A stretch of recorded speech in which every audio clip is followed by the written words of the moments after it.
मैं मेवाड़ के अंदर वल्लभ नगर के चुनाव में गया था, जिस तरह मैंने वहां के पहाड़ देखे, जिस तरह बच्चों की वहां जीवन शैली, भील समाज के 10 कार्यक्रम के अंदर में गया था। और एक तो मैंने नृत्य भी मैं भी शामिल हुआ था कि वीडियो वायरल हुआ था, आपने देखा भील समाज ने बहुत बड़ा कार्यक्रम किया था, गौरी नृत्य उसके अंदर। और वहां उनका जीवन और संघर्ष देख के हर कोई कह सकता है कि राणा पूंजा भील की लड़ाई को भुलाया नहीं जा सकता। हिंदुस्तान की राजनीति के अंदर उस व्यक्ति को जो स्थान मिलना चाहिए वो स्थान और सम्मान आज तक नहीं मिला। मैं आपको विश्वास दिलाता हूं कि आने वाले समय के अंदर पार्लियामेंट के अंदर भी राणा पूंजा भील की आवाज गूंजेगी, राणा पूंजा भील की शहादत की गूंज आपको लोकसभा के अंदर सुनाई देगी। और मैं दिल्ली की सरकार से मांग करूंगा कि जिस तरह का सम्मान हल्दी घाटी के युद्ध के अंदर महाराणा प्रताप को मिला, वही सम्मान राणा पूंजा भील को मिलना चाहिए। ये मैं आवाज उठाऊंगा और उनसे हमें निश्चित रूप से प्रेरणा मिलती है। आज भगत सिंह का नाम हम लेते हैं, उबाल आ जाता बच्चों के अंदर, चाहे किसी भी जाति का। भगत सिंह का नाम लेते ही हर व्यक्ति भूल जाता जाति क्या थी। उन्होंने जिस तरह अंग्रेजों के छक्के छुड़ा दिए, जिस तरह हमारे क्रांतिकारियों ने अंग्रेजों के खिलाफ लड़ाई लड़ी, संघर्ष किया, बलिदान दिया, इसलिए खुली हवा के अंदर आप सांस ले रहे हो। बाबा साहब जब देश आजाद हुआ तब संविधान समिति की मीटिंग हुई और ये तय हुआ कि संविधान का मूल स्वरूप कैसा होना चाहिए। 150 साल अंग्रेज हिंदुस्तान के ऊपर काबिज रहे, हमें लड़ाया, फूट डालो, राज किया, अलग अलग जातियों में बंटा हुआ देश, अलग अलग टापुओं में बंटा हुआ देश, अलग अलग संस्कृति, अलग अलग भाषाएं, अलग अलग जातियां, सीधे लोग इस हिंदुस्तान के। तब यह तय हुआ कि अब जब हिंदुस्तान नया बनेगा, जब अंग्रेज छोड़ के जा रहे थे, तो हिंदुस्तान का संविधान क्या होगा, हिंदुस्तान का ढांचा क्या होगा, या इलेक्शन के माध्यम से किस तरह लोग चुने जाएंगे, किस तरह लोकसभा होगी, किस तरह विधानसभा होगी, संविधान हर आदमी को क्या अधिकार देगा, क्या उसके मौलिक अधिकार होंगे जो उसे उस शासन से अलग रखेंगे कि उसका मौलिक अधिकार है। तब ये बात चली कि मतदान का अधिकार अनपढ़ लोगों को नहीं दिया जाए, अनपढ़ लोग वोट नहीं डालेंगे। बात चली, तब बाबा साहब ने कहा कि अगर अनपढ़ लोग वोट नहीं डालेंगे तो गुलामी की जंजीरों से मुक्त हुआ है भारत, और यह ज्यादातर लोग अनपढ़ है हिंदुस्तान के अंदर। अगर ये वोट नहीं डालेंगे तो अंग्रेजों के राज के अंदर और चुनी हुई व्यवस्था के राज के अंदर कोई अंतर नहीं होगा। और बाबा साहब के वीटो के बाद अनपढ़ व्यक्तियों को वोट का अधिकार मिला। ये ताराराम जी ने बात सही कही कि हम पोलिंग बूथ में जाकर जो वोट से अपना नेता चुनते हैं, उसमें डॉक्टर भीमराव अंबेडकर का सबसे बड़ा योगदान था। इसलिए देश की प्रत्येक जाति, देश का प्रत्येक नेता उन्हें श्रद्धा सुमन अर्पित करता है, उन्हें श्रद्धांजलि अर्पित करता है और उनके जयकारे लगाता है। बाबा साहब किसी जाति के नेता नहीं, बाबा साहब हिंदुस्तान के अंदर संविधान, नया संविधान लाने वाले वो नेता थे जिन्होंने आपको वोट का अधिकार दिया। और अगर वोट का अधिकार नहीं होता तो मैं तो मेरा ही बता दूं और पुराने बता दूं कि हम यहाँ नहीं होते। वोट नहीं ला कर क्या फिरता, मैं बताऊं, वोटों के लिए तो सारे घूम रहे हैं यहाँ पे। वोट नहीं हो, वोट का अधिकार नहीं होता तो भजन लाल नहीं होता, तो दूसरा ही बैठता फिर सीएम भाई। वोट का अधिकार नहीं तो भजन लाल ने फिर सीएम बना तो बेचारा था ना। अगर वोट का अधिकार नहीं होता तो हमारे लोग SC ST OBC के लोग हाई कोर्ट के जज नहीं होते, DG नहीं होते, सेना के अंदर जनरल नहीं होते, और इस तरह जो उड़ान भर रहे हैं वो नहीं बढ़ती। तो वोट से तो सबको जो लोकतंत्र के अंदर, और ये चुनी हुई सरकार है वही फैसले करती है। आज सबसे ताकतवर कोई है, लोग तो कहते हैं कि विधायिका, कार्यपालिका, न्यायपालिका, नहीं, विधायिका ही सबसे ताकतवर है। अगर विधायिका ठान ले कि हमें ये कानून बनाना है, वो कानून बन जाता है। कोर्ट का काम तो कानून की पालना करवाना है। काम सबसे मजबूत कौन हुआ? विधायिका। लेकिन हमारे लोग कमजोर हैं, इतने कमजोर के तो गुलामी, लोगों के खून के अंदर गुलामी, लंबी मानसिकता बदल नहीं सकती, लंबा समय लगेगा। शाम को क्या खाया सुबह भूल जाते हैं, सुबह क्या खाया, दूसरे दिन कल कहीं खाया, ध्यान ही करो मन को, ये चल रहा हड़ा बोड़। तो ये हड़ा बोड़ का ही सिस्टम है मेरे भाई। मैं 2018 के अंदर पार्टी बना के लड़ा, 3 सीट आई, 5 साल में मोदी और अमित शाह से लड़ा, देश में लड़ा, वापिस 1 पे आ गया। 20 साल लड़के जहाँ पहुंचा वहां वापिस आ गया। तो मुझे लग रहा है कि मैं लड़ाई क्यों लड़ी, 20 साल क्यों खराब किए। मैं भी सत्ता में शामिल होता, आपके शेखाव जी मंत्री बन के घूम रहे हैं, कोई दूसरे घूम रहे, मैं भी 3-4 बार मंत्री बन जाता और फिर ठोकर मार के फिर आ जाता कि मैं आपके साथ हूँ। तो कम से कम मौज मस्ती तो करता सरकार के अंदर। लोग सरकार में मौज मस्ती कर रहे हैं और क्या कर रहे हैं, मजे ही ले रहे हैं सरकार। भाइयों, तो ये जो बात है आज इस शुभ अवसर पर हम सब आपके बीच करें, मैं इतना ही आपको आश्वस्त करता हूं कि हम सब इस लोकतांत्रिक प्रणाली की वजह से आगे बढ़ रहे हैं, प्रयास करें। लेकिन दुर्भाग्य देखिए आज जो इस तरह हमारा होना चाहिए, अगर हमारे नेताओं की नीयत में खोट नहीं होती, ओसियां, नागौर, खींवसर, लौट के इलाके आबाद होते या सिंचाई का पानी आ जाता तो धनारी की धरती सोना उगलती, कुर्ची की धरती सोना उगलती।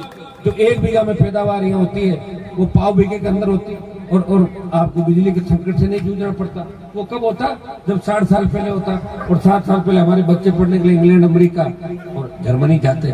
तो दुर्भाग्य से हमारे नेताओं ने एक ही काम किया, आपको पास में नहीं आने दिया, डराया आपको। हमारे नागौर वाले तो भाषण देते थे कि पढ़ोगे, लड़कियां पढ़ेगी तो भाग जाएगी, रेल आएगी तो चोर आएंगे, सड़क आएगी तो डाकू आएंगे और बिजली आएगी, करंट आएगा। लोग बजा जोर की बात की, बाबू ठोको ताली, ताली ठोक दी, 76 साल की, पढ़ो बेटा। तो एक दिन में मैं क्या कर सकता हूँ, मैं तो आपको जगा ही रहा हूँ। मैं तो जब से आया हूँ तब आपका सम्मान नागौर का ही नहीं पूरे राजस्थान का। जब मैं दिल्ली गया लोकसभा के अंदर तो मैंने दूसरे सांसदों को देखा, मैंने पूरे देश को देखा। मैंने कहा यहाँ तो मेरा तो पता ही नहीं लगेगा, यहाँ तो बड़े बड़े धुरंधर इस लोकसभा के अंदर, कोई मुख्यमंत्री, पूर्व मुख्यमंत्री, कोई पूर्व गवर्नर, कोई केंद्रीय मंत्री। मैंने कहा कैसे मैं मेरी पहचान बनाऊंगा, लेकिन मैं तेजा जी का भक्त हूँ। मैंने कहा मैं लड़ाई लड़ूंगा। पहले ही दिन से मैंने तय कर लिया कि मैं हिंदुस्तान के पीड़ित शोषित तबके की लड़ाई लड़ूंगा। और जब कृषि बिल आए तो देश के किसान को आवश्यकता पड़ी, हरियाणा, उत्तर प्रदेश और दिल्ली के मेरे समाज के लोगों ने सादत नहीं दी। उन्होंने मोदी की सत्ता को नहीं छोड़ा। मोदी की सत्ता को ठोकर मार के देश का कोई किसान का बेटा अगर सड़क पाया, नागौर का सांसद था जिसे मोदी की सत्ता को ठोकर मारी और आपके लिए बड़ी लड़ाई लाई। जब सेना को ठेके पे दिया तब लड़ने वाला कोई मजबूत आपका भाई सड़क पाया। जोधपुर में 2 लाख जवानों की रैली करके मोदी अमित शाह को चेतावनी दी, अरे दिल्ली की तरफ तैयार हो जाओ। हनुमान बेनीवाल था जिन्हें छोटे भाइयों की लड़ाई लड़ी। जब देश की पहलवान बेटियों को जिस तरह उनके साथ अत्याचार अन्याय हुआ, वो जब जंतर मंतर में बैठी थी न्याय के लिए, उस समय देश का पहला कोई सांसद उन बेटियों को बचाने के लिए गया, उनको न्याय दिलाने के लिए गया। और नागौर का सांसद आपका भाई था, उन पहलवान बेटियों को न्याय दिलाने के लिए सबसे पहले सड़क पर गया। जब राजस्थान के अंदर दलितों पर अत्याचार हुए, देश के अंदर उत्तर प्रदेश के अंदर दलित भाइयों पर अत्याचार हुए, अगर लोकसभा के अंदर उस बात को मजबूती से उठाया, आपके भाई ने उठाया। आपके भाई ने लोकसभा के अंदर ये कहा कि राजस्थान वो प्रांत है जहाँ जाट, मुस्लिम, मीणा, मेघवाल, गुजर, इनकी आबादी अगर जोड़े तो इनकी आबादी होती है 70%। लेकिन हाईकोर्ट का जज नहीं हमारा। ये बात उठाने के लिए बहुत बड़ा कलेजा चाहिए लोकसभा के अंदर। हनुमान बेनीवाल ने बार बार उसका परिणाम ही हुआ, मीणा भी हाईकोर्ट के जज बने और मुस्लिम भी हाईकोर्ट के जज बने। बाकी अब धीरे धीरे समय के साथ बन जाएंगे। सारी चीजें मेरे हाथ में नहीं है, मेरे हाथ में मैं खुद हूँ। और आप जो कहते हो वही कूद पड़ता हूँ हर जगह। आप देखते हो, अभी 2-3 दिन पहले नहीं देखा बीकानेर के अंदर जब मामला बिगड़ गया था, मैं गया था, मैंने भजनलाल सरकार को चेतावनी दी, सोमवार तक अगर ठीक नहीं किया ईंट से ईंट बजा दूंगा। दूसरे दिन सारा काम हो गया, हुआ कि नहीं हुआ। तो हर कौम के अंदर मजबूत नेता चाहिए हमें। एक मैं अकेला कुछ नहीं कर पाऊंगा, मैं अकेला सांसद हूँ। भाइयों, मेरे साथ भाई चंद्रशेखर और हमने मिलकर लड़ाई लड़ी। आपको पता उसका परिणाम क्या हुआ? परिणाम ये हुआ कि वो भी लोकसभा के अंदर आ गए मेरे साथ। आए कि नहीं आए? हम दोनों आ गए। अलायंस हुआ। कांग्रेस वाले इस बात को नहीं मानते, वो तो कह रहे हमारी लहर चली थी कांग्रेस की। लेकिन कांग्रेस अगर मेरे से अलायंस नहीं करती तो कांग्रेस 0 पे रहती। कांग्रेस को फायदा ज्यादा हुआ और थोड़ा फायदा मुझे भी हुआ, 2.5 लाख वोटों का 3 लाख, लेकिन कांग्रेस को 20-25 लाख का फायदा हुआ। तो ऐसे हमारे भाई लोकसभा के अंदर हम आ गए। मैं आपको विश्वास दिलाता हूं कि दलितों के खिलाफ जहां भी देश के अंदर अत्याचार अन्याय हो रहा है, पहली बात तो हम यहाँ जहां भी जाते हैं एक ही बात कहते हैं कि जब तक दलित जिनको बोला है, मैं कह रहा हूँ पिछड़े शोषित हमारे भाई जब तक बराबर नहीं आएंगे तब तक ये देश बराबर आ ही नहीं सकता। आप स्वर्णिम भारत की और अमृत महोत्सव की बातें करते हो, आज भी छुआछूत, ऊंच नीच, मंदिरों में तालाबों में रोक की बात है, तो निश्चित रूप से हम समझदार नहीं। और ये काम कौन करेगा? हम लोग करेंगे, अलग अलग समाजों के लोग करेंगे। मैं जाट राजपूतों के अंदर कई बार बीच में बड़े गांव में जाता हूं, उनको भी कहता हूं कि तुम यार कम से कम समझदार समाज हो, तुम तो ध्यान रखो, तुम ऐसा कोई करते काम मत करो जिससे लोग हमारे पर उंगली उठाए कि आप वो समाज चाहते हो, उन्होंने ये अत्याचार अन्याय किया। ये मूर्तियां तोड़ने की जो घटनाएं बार बार होती है, कभी नहीं होनी चाहिए।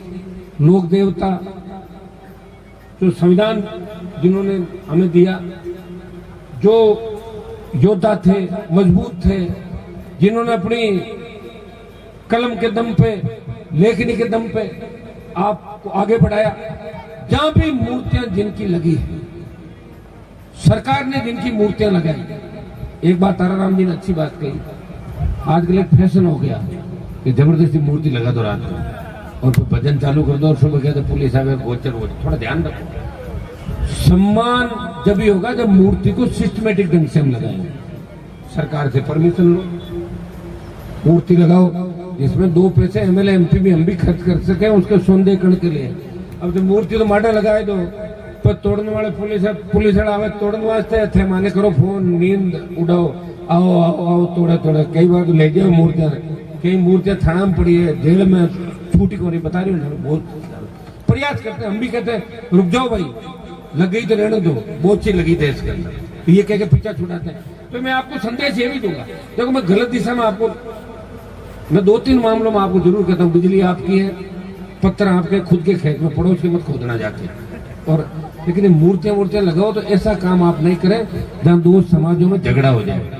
जमीन किसी की, कॉलोनी किसी की, और जाके लगा दो किसी की, वहां 2 समाज आमने सामने हो जाएंगे। सामंजस्य के साथ, 36 कौम के साथ। मैं खींवसर क्षेत्र के मेरे छोटे भाई बैठे, उन्होंने मुझे शिकायत करी कि विधानसभा क्षेत्र में बाबा साहब की कहीं मूर्ति नहीं। मैंने कहा तुम लोग जब चुनाव नजदीक आते हैं उसे एक दिन पहले याद दिलाते, उनसे पहले भूल जाते हैं। अब मैं आपको आश्वस्त करता हूँ कि अच्छी जगह 1-2 जगह पर देख लेंगे, और उपचुनाव के बाद मुझे लग रहा है कि आप अगर थोड़े मजबूत रहे तो भजन लाल जी की सरकार जो डगमग हो रही है, ये इनसे चलने वाली नहीं मेरे भाई। सुनो, हम लोगों को ही चलानी पड़ेगी सरकार को। ये तैयारी कर लेना, मूर्तियां भी लग जाएगी, आपके काम भी होंगे, और किसानों को निराश होने की कतई आवश्यकता। आज भील समाज और हमारे भाई जिनको नाइक समाज के रूप में कहा गया, और निश्चित रूप से 2 सर्टिफिकेट बनते हैं, एसी में भी है और एसटी के अंदर भी। इन सब की डिमांड है कि तमाम को अनुसूचित जाति के अंदर, जनजाति के अंदर शामिल किया, अनुसूचित जाति से अनुसूचित जनजाति के अंदर शामिल। ताराराम जी आप मजबूत हैं, हमारे सीताराम जी थोड़ा भी बीच में बीमार हो गए, उनको भी आप साथ लें। जितनी भी टीमें आपकी गंगानगर, हनुमानगढ़, बीकानेर, नागौर, चूरू, बाड़मेर, जोधपुर, और फिर आपका मेवाड़ आ गया, पूरा भील प्रदेश, तमाम लोग आप एक साथ हो जाएं, आप आंदोलन करें। मेरा समाज और 36 कौम आपके साथ खड़े मिलेंगे, आपको न्याय दिलाएंगे। आपकी जो मांग होगी उस मांग को पूरा करेंगे। और लोकसभा का इस बार जब सत्र होगा, मैं कागज लेके जा रहा हूँ, सारे मैं इनको अच्छी तरह पढ़ भी लूंगा एक बार कागजों को, तो बहुत अच्छे तरीके से हर चीज इसके अंदर लिखी है। और इस चीज के हिसाब से तो 100% आप जो बात कह रहे हो वो सही है, और आपकी मांग वाजिब है। मैं पार्लियामेंट के अंदर ये मामला उठाऊंगा।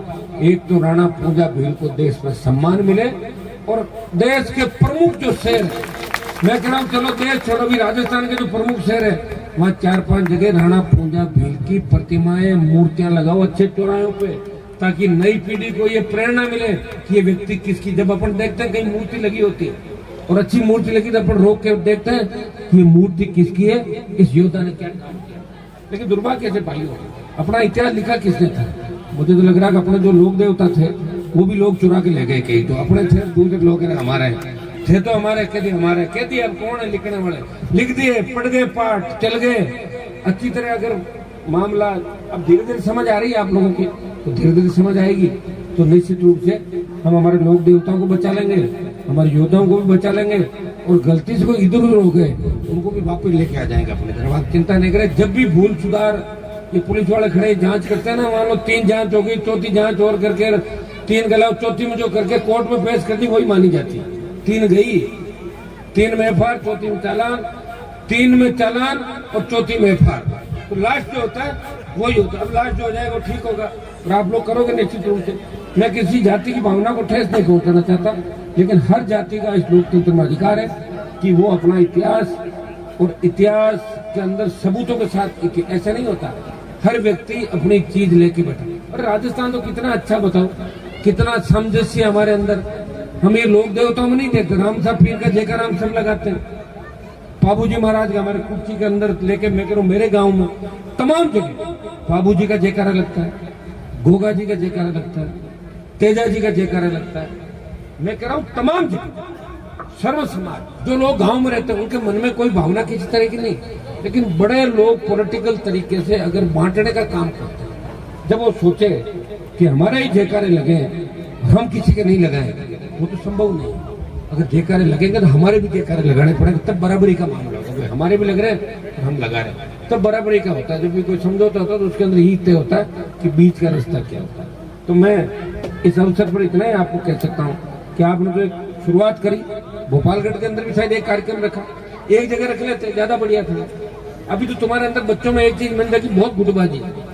मैं तो परेशान हो गया।